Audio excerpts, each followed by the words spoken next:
When you first launch Visual Studio 2012, you should see this screen or something very similar. And everything I do here will probably be consistent, probably a couple versions prior to or even a couple on Visual Studio 2012. We're not going too deep into features that there should be much difference between the versions. But Visual Studio 2012 is an IDE, an integrated development environment. So integrated means it can do many functions with one piece of software. You can write your code in there, you can debug your software, you can test your software, you can release your software, you can compile your code. Many things that Visual Studio can do. So that's what makes it integrated. And development, the word development just kind of means creation. So this is a tool we use to create things, to actually create software. And then environment, environment, well, that's the software that we're in. This is the environment. So integrated development environment, or IDE. And it's sort of the de facto tool for writing Windows Forms applications, console applications, and writing software using either C# or Visual Basic.NET programming languages. It can handle many other programming languages, but typically if you're writing software in those two, it's common that you'll be using Visual Studio. And so in this IDE there are many different panels, and all these panels can be undocked and moved around the screen, or even moved to different screens if you're working on a dual monitor layout. And let's start our first project and then go through these panes, because they'll make more sense. And you can create a new project many ways. You could click here on the button on the start page, although that start page might not be shown to you. You might see this when you launch Visual Studio, and that's okay, because you can always go up to File, New, Project. And this will launch a window that gives us many different types of applications that can be developed in Visual Studio. And all of the languages that you have installed will be over here. And right now I just have C# installed, and so that's what I'll be using in this demonstration. So if you go over to Visual C# and just click on the parent node here, you see all of the applications you can develop in the C# programming language.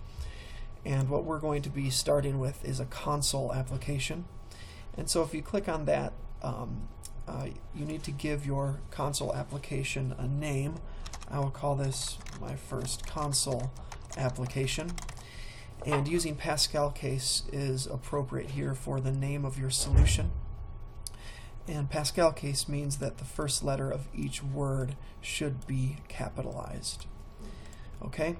And it's not necessary to create directory for solution. If that's there, you can uncheck it. And we're not going to be using source control. Source control is a way of tracking all of the changes that you make in your software over its development. This is especially helpful if you're writing software in a team. There are many people working on this, and big pieces of software, source control makes a lot of sense. We're going to be doing pretty small things, so we don't need that. So I have Visual C# console application, and I've given my project a name. This is the default location right now for my installation of Visual Studio where my projects are being saved, and this is on a network drive, and that's okay for me. You might want to change that. And so click OK.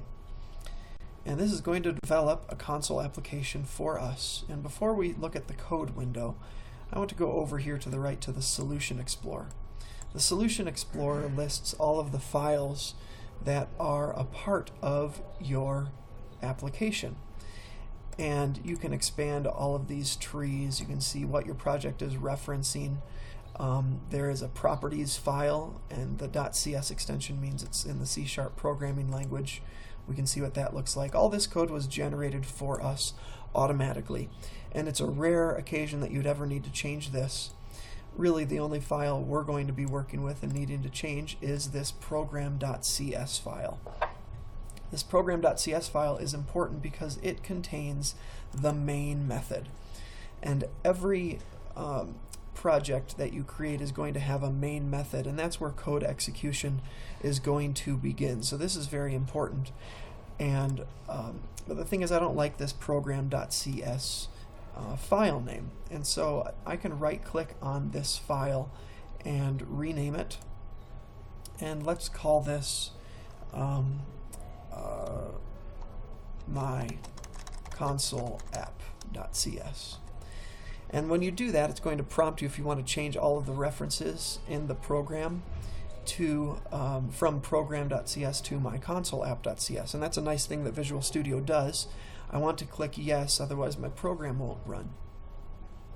So I can run this for you, and it's going to flash up and disappear, and you probably didn't even see that. And that's because my code is going to be contained in here, and there's nothing really in there yet. We'll change that. Also, these tabs along the top, you can have multiple code files open at once. I told you we wouldn't be needing to change this assemblyinfo.cs file, but let's double click on it to open it. Now notice I have two tabs open. So instead of always going back to the Solution Explorer, I can access the files that I want to work with up here in this toolbar, and I can close that assemblyinfo.cs, just leaving the My Console app file. Now, one trick, this is especially useful when demonstrating, to increasing your font size. If I hold down Control and scroll my mouse wheel up, that will increase my font size, and I want to do that so that it's easier for you to see. And also, before we get started writing code, I want to change a couple of settings. Typically, when you see programmers writing code, they're looking at screens like this all day long, and looking at black text on a white screen is bright, and it can start to hurt your retinas over the course of days and weeks and months. And so a lot of code developers prefer to have a dark background with light text on their code window. We can change that in Tools, Options, and then the very first option tree here is Environment, and under Color Scheme I prefer dark, and a lot of other programmers prefer dark. And when we do that, it'll take a second to reload, but now we have this nice dark appearance. I think that looks better, easier on the eyes. Next, it's helpful to see line numbers for your code, so that if you're looking at your code with somebody else, they could say, oh, look at line number 8 of your code. It seems like you have a syntax error there.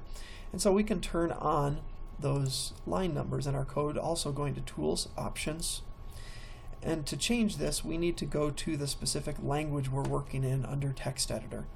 So Text Editor, that's basically everything that's happening inside of here.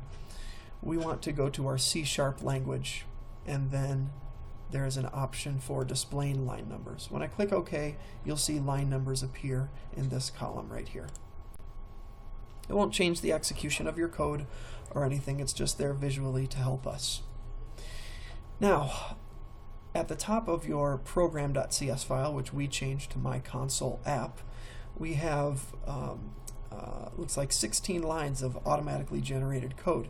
At the top are using directives, and these using directives, each of these correspond to a part of the .NET framework that our program is going to draw from and use.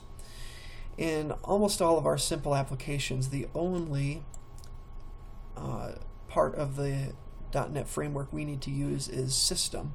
So these are all extraneous. You can keep them in and it won't hurt anything, but for the sake of clutter, I like to get rid of them. Okay, so we're just using the System part of the .NET framework. Next is my namespace, and namespace is going to default to the name that I gave my solution when I went to File, New, Project. In here, this was the solution name, and that's also the namespace name.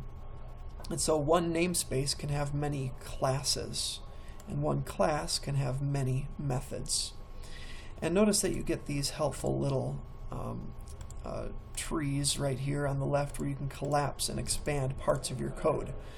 So if you want to collapse the entire namespace, you can click on that, and you see these 3 ellipses, and you can expand it or if you want to hide this class because maybe you're working in another class, you can. And then under namespace is an opening curly bracket or a curly brace. And when I click to the left of that, it highlights in blue, and its corresponding closing curly brace is also highlighted in blue. So that's saying that everything between this and this is my namespace. Similar to the class, everything between this opening curly brace and this closing curly brace is part of my class. That's why it collapses the way it does. And finally, everything between this opening curly brace and this closing curly brace is part of my main method. That's the name of my method right there, main. And so that's how curly braces work. They organize our code. And notice with every set of curly braces, everything gets indented one tab stop. And that makes our code more readable. It's not required.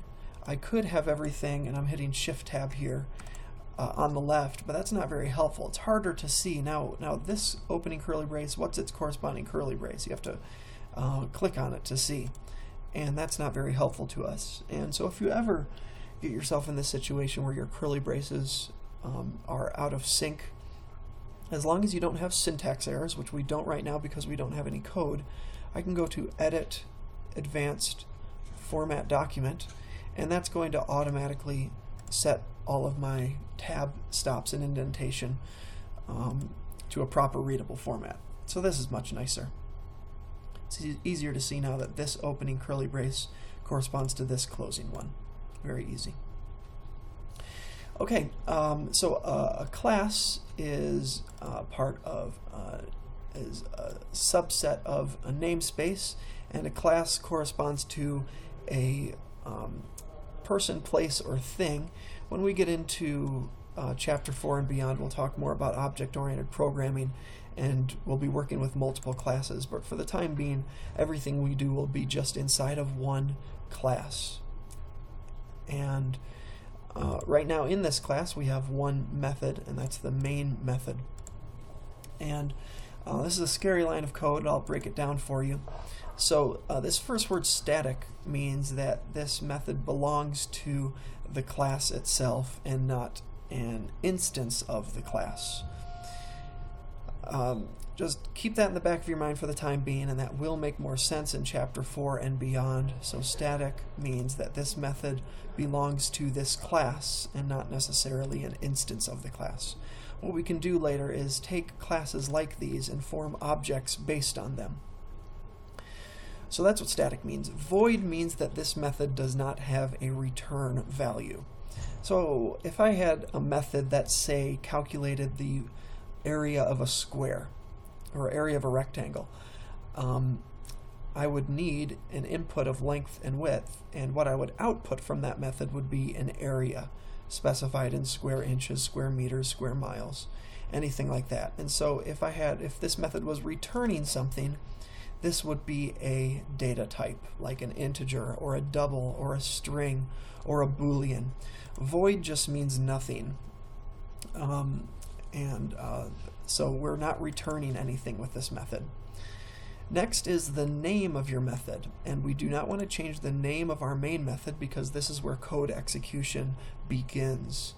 All of our other methods will give a name other than main. And following your method name is an opening parentheses and a closing parentheses. And inside of those parentheses are arguments or parameters. So let's go back to that example I said about the area of a rectangle. In order to calculate the area of a rectangle, I need two things coming in. I need length and a width. That's what I would put in between these parentheses. And that area, what it's returning, I would denote the data type of that return here instead of void. So our main method is not going to have any parameters, and so I can get rid of these arguments. So we've made a couple changes. We've got rid of some using directives, and we've simplified our main method heading. So now let's actually start writing some code. And we're going to write code for the main method in between this opening curly brace and before this ending curly brace. And so if I put my cursor here and hit enter. This will move me to a new line and indent my tab stop by 1. So all the code should be in line with this blinking cursor. And so first thing we're going to do is write some text on the console. The console is the window that's going to appear when I run my application. And we put text on the console with console.writeLine. Console.writeLine is going to put a line of text on the console and follow whatever I put into it with a carriage return. A carriage return is basically like hitting enter in a word processor. It moves your cursor to the next line. And console.writeLine is a method, just like my main method is. And so I need to have an opening and a closing parentheses. And inside of this opening and closing parentheses are the arguments for the WriteLine method. And I'm going to put something, some text in here inside of double quotes. I'm going to write hello world. Okay? And every line of code in C# has to end with a semicolon, with a few exceptions. The exceptions are my namespace definition, my class definition, my method definitions. And the good rule of thumb there is if a line of code is followed by an opening curly brace, then that line of code should not have a semicolon. If we do put a semicolon here, this will give us a syntax error. See all these red squiggly lines? These are all syntax errors. And actually, funny thing is, the error isn't here, the error isn't here, the error isn't here, the error is actually right here. And so when we get rid of that, it clears all of those back up. And if I do have a syntax error, my program, when I try to run it with the start button, will fail to run. So this is clean. And in the same way, if I didn't have a closing semicolon here, the syntax error that I get in the IDE is much more descriptive. It tells me it's expecting a semicolon. If I run this again, it tells me there were build errors. No, I don't want to run it, but I do want to fix that with a semicolon. So the problem is, we could run this right now, and hello world is in fact going to be put on the console, but that console is going to appear and immediately disappear. And we can resolve that by waiting for a key press from the user. And we can wait for a key press from the user with console.readKey. Console.readKey is a method that's going to wait for the user to press a key, any key on the keyboard. And so our console window will remain up after this line of text gets written to the console. Another thing I forgot to note is that C# is case sensitive. Okay, so console is a class, and that's why you see it in this teal green color. And if I wrote this in lowercase c, now that's not recognized. In the same way with WriteLine, that W and that L need to be capitalized in order to refer to the method, our WriteLine method. ReadKey is the same way. Capital R, capital K, or else this won't work. So let's run this. Hit start. And I'm going to drag, sorry it's on a different monitor, I'm going to drag over my console application. So there it is. Hello world. This is the output to the console from this line of code that was compiled, and this blinking cursor on the next line is waiting for a key press. So when I press a key, that disappears. And so let's help my user understand how to use my application. So let's do another console WriteLine, and let's put in here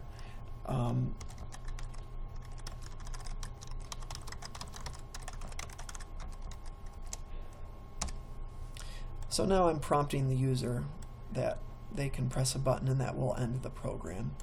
Let's run that, drag that over. There we go. Now the user knows what to do. Oh, I can press the space bar to terminate. You probably noticed when I was writing WriteLine here that something came up, and that's called Intellisense. Intellisense predicts what you are going to type in to the code editor window, and it makes writing code very helpful. So I can click on console, and when I hit the dot operator, this is going to show me all of the methods and properties associated with the console.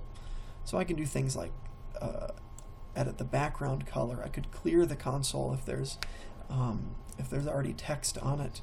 I can change many properties, and there are many methods. Here's that read key we were working with before. And this is helpful to students and beginners because you don't necessarily need to remember the exact command or exactly, well, what's capitalized in right line. Intellisense is going to help you with that. So last thing I want to talk about here is code comments. And in C# we can comment our code with 2 forward slashes. Any line of code that starts with 2 forward slashes will be displayed in green and ignored by the compiler. So it won't really do anything when you hit start. But it's just there for us to see, for our readability, for other people to read and understand our code. And so in code comments, what we do is we describe what our code does.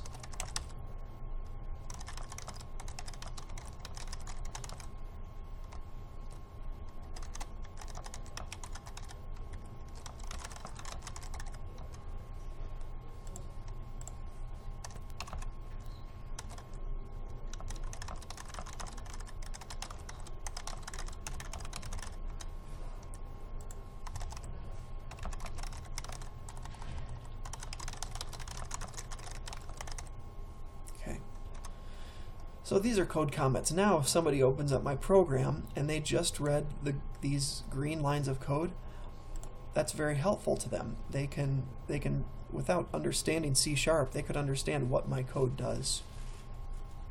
And for our assignments, and a good practice is to put a block comment at the top that has information about yourself and your project. So first is my name, followed by the class, followed by the class file. So the class file that we're working in is myconsoleapp.cs. And then a brief description of what this program does.